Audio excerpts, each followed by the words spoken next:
Nikita Bernstein. He's the CEO and founder of JoMI, Journal of Medical Insight. Prior to JoMI, he was CTO of Jove, the first scientific video journal. So, Nikita, the floor is yours. I should change things a little bit to make it a little bit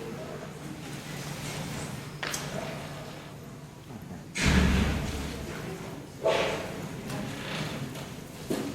There. So now,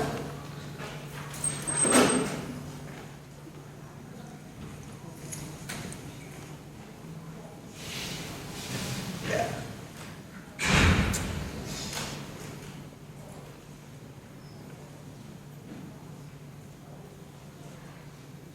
That doesn't look right. My apologies. I will return to the original.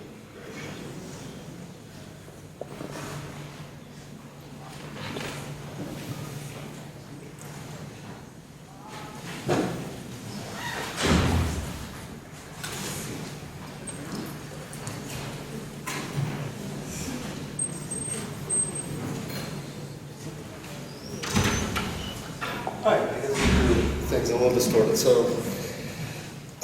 something that people don't know about me that you would find cool. The only competition I've ever won that I'm really truly proud of is the worst idea competition at MIT. So, take what I have to say with a grain of salt. Yeah, no, this is not going to work. Hold on.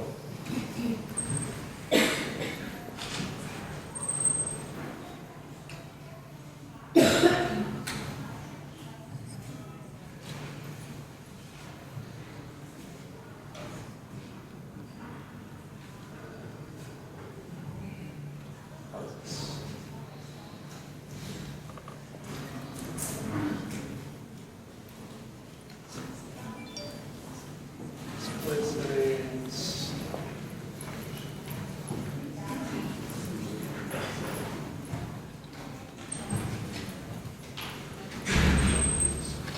This is insane.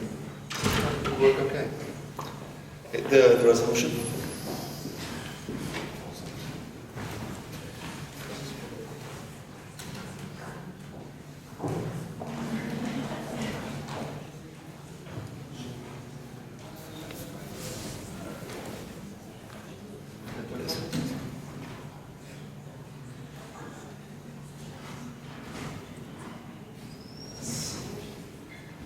Hallelujah.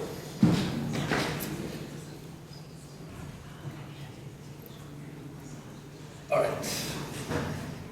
And we're in business. So, first I want to tell you a little bit about my background and why you should or should not listen to me. So there are different types of entrepreneurship. I flew in from Boston. In the States, we have very different styles, different San Francisco, Boston, New York, etc. And there are entrepreneurs who understand the value chain, they plan very carefully, and they raise a whole bunch of money, they deploy this money, and then they make it work. And they're good planners, and I'm not one of those entrepreneurs. I'm very intuitive about my approach, and I jump into things that are way over my head, and this gets me into trouble all the time. But I've learned things along the way, and hopefully I'll be able to share with you some of my learnings. So I'm going to jump into a case study, which is JoMI, the latest venture. And here, hopefully the video is going to play.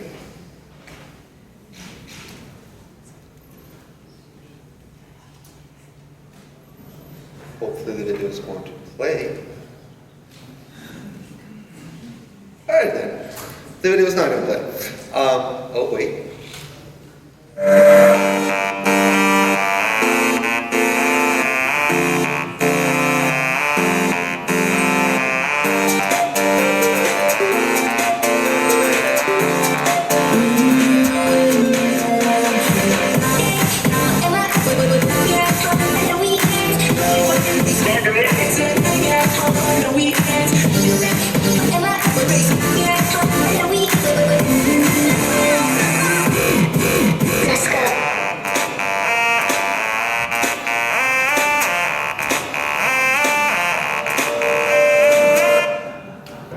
So what do? We film surgeries. We roll into an OR with 5 to 10 cameras, fill everything, bring it back to our facility in Boston. Then we film a whole bunch, we throw it up online, beautiful videos, everything as it should be. A whole bunch of people subscribe to us, you probably recognize some of the logos. And as if I don't need any more endorsement, this is a quote by Dr. Keith Lillimo. He's the chief of surgery at Mass General Hospital. Basically, he thinks it's a good idea for us to make it possible for anyone to virtually scrub in with a surgeon at Mass General. Pretty great.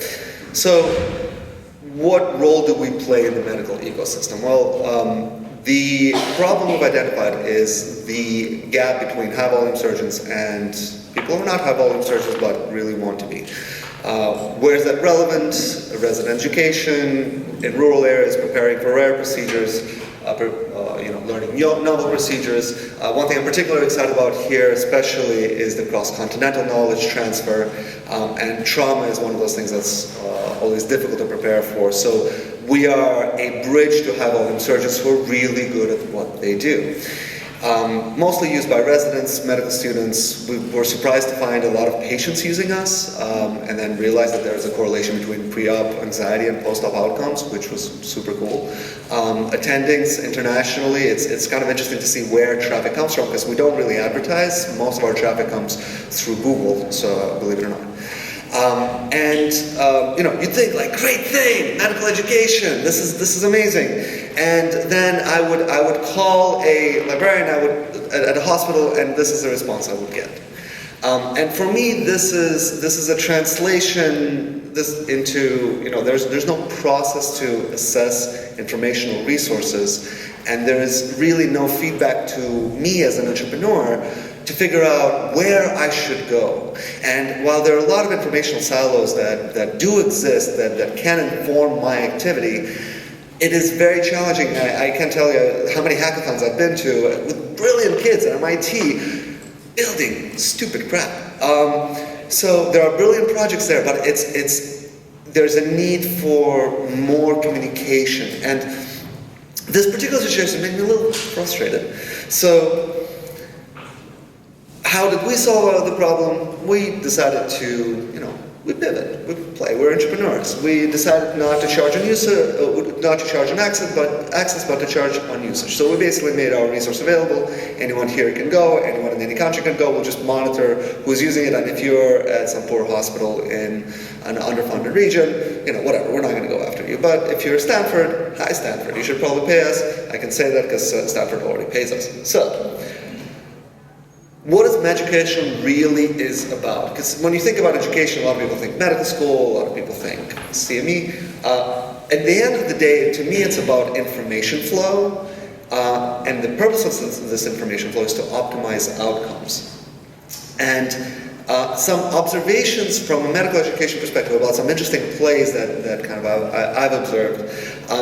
One thing that I find interesting is the attention bleed in medical school, right? Medical students don't go to school. I found this absolutely shocking, again, coming into this industry completely out of left field, but they use resources that are built by physicians, and in case of Picmonic in particular, it's by another medical student who thought that this is how he wants to learn.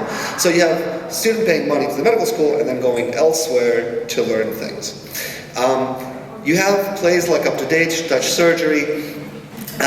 These are informational resources that came out, from an evolution perspective, out of nowhere, and they're driving how information flows and how attention is managed. Then you have people who take data from institutions and then bring it out and do things with it, or manage data outside of the institution. And then, moving all the way to the other side of the spectrum, you have the quantified self movement, as well as initiatives like Patients Like Me, where now you have patients who self-organize, who collect data, who build cohorts, and there's some very interesting things that happen as a result. And you really can discuss evolution of medical education, the revolution that we're sitting smack in the middle of, without discussing MOOCs, right? This is flipping education on its head, where instead of having the traditional model that takes a ton of time, the individual can learn the way they want to learn, and then they can apply knowledge and the flipped classroom model where you learn first and then you go and work with someone who knows what the hell they're doing, in a classroom setting. So how does this apply to what we're doing? So when I hit a wall and it's confusing to me, I generally try to build the simplest framework I can. And this is the simplest framework I could come up with for medical education. You have knowledge, distribution, application, outcomes. Now, you have players all along kind of the way, and then you have the physician and the librarian stuck in the middle, right? And the librarians have been, and the whole library establishment is archaic as an establishment. It has had to go through massive, rapid evolution with droves of librarians being fired because they're not really providing the value that is seen from a value perspective. And for good reason, because a lot of librarians haven't evolved.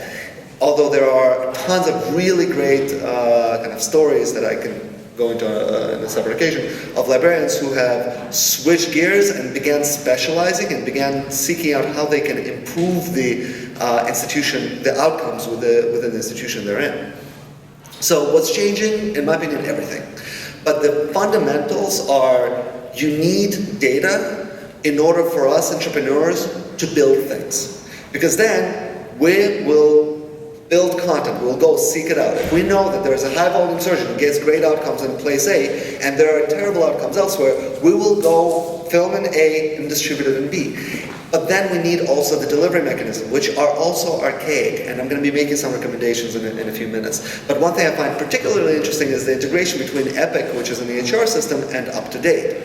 This is happening at Mass General now, where you are bringing information at the point of care, which I think is really, really great. So my recommendation is for hospitals and medical centers, so ensure capacity for assessment. If an entrepreneur can't come to you and say, here, this is a great thing, we're going to try to improve your care, the care you deliver, there's something wrong. And it makes it harder for smaller players like myself to go and enter the market. Expose data, we will do the analysis for you, right? There are tons of smaller publishers that want in and they want to create value. And one thing that I think at the end of the day, we are human beings, and as companies, I notice behaviors of companies begin to sort of lose that, right? But at the end of the day, we are a social system, we're human beings. We need to revise and review the management structure. The popularity of holacracy and similar decentralized management systems is absolutely fascinating from a corporate behavioral point of view. And the value that a corporate entity begins to provide, because then the value is not just financial, there's also value from an outcomes perspective, because that's why we do this. For publishers and kind of large providers, have we learned nothing from BlackBerry versus Apple? The healthcare seems to be always a step behind, so it really is important to think about being a platform and making it easier for content providers to reach the end user rather than making them do the marketing and delivery for themselves. I would urge publishers, if there are any in the audience, to reconsider pricing models and to align internally outcomes and product. Because right now, kind of the name of the game is, especially for big publishers, as I understand it, you bundle and you sell for as much as you can. It takes the air out of the system sometimes. And again, same thing, management structure. It's at the end of the day, we're in a weird space where we charge money, but we are trying to improve outcomes. And if we charge too much, or we charge more, or we charge incorrectly, people's care is going to be affected. That's one of the reasons why we decided to make access free, and then we just look who can pay us, right? We can turn off access, so don't abuse it. And for entrepreneurs, this is one of the things I really like. Winners never quit, losers never win, and those who never quit and never win are just idiots. Right?